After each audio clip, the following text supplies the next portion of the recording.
Nema borbe protiv. Svaka borba koju mi se odlučimo boriti protiv tamnine, izgubit ćemo je odmah.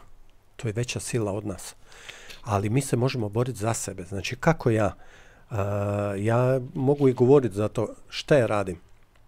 Tražim svoj mir u sebi, borim se za sebe i gledam da sam ja to probuđeno biće, da sam ja to svjesno biće i ako neko od mene zatraži pomoć ili kao iscijelitelja ili kao učitelja, ja ću mu prenijeti to što ja znam. Napravit ću seanse na njemu koje ja mogu. To je moj obol, to je moj doprinos. Ja se ne borim ni protiv čega, ali se borim za svaku jednu dušu ljudsku. Nema slučajnosti niti u našem susretu, niti ima slučajnosti zašto masa ljudi ide do mene za iscijeljenja. Idu oni koji su prepoznali. Ja sam nositelj kristalne energije, znači moja aura je kristalna. Nosim kristalnu energiju, ljudi na neki način to vide, prepoznaju i baš, evo kao što ste vi rekli, neću otići kod svakog doktora. Ja ću otići kod tih i tih.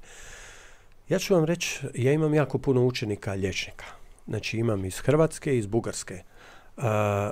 Liječnici su rođeni upravo sa misijom da budu doktori. Nisu oni rođeni da budu ne znam šta.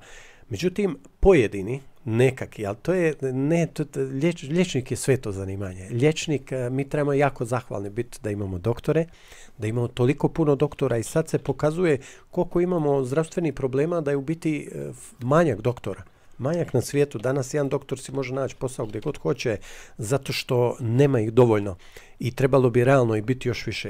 Liječnik, doktor, to je sveto zanimanje i ja dajem full respekt iz srca, iz duše tim ljudima da vi možete doći negdje na njihove odjele, da vi vidite kakve katastrofične situacije preživljaju, kakav stres oni doživljavaju obavljajući svoj posao, boreći se za ljudski život, boreći se za zdravlje.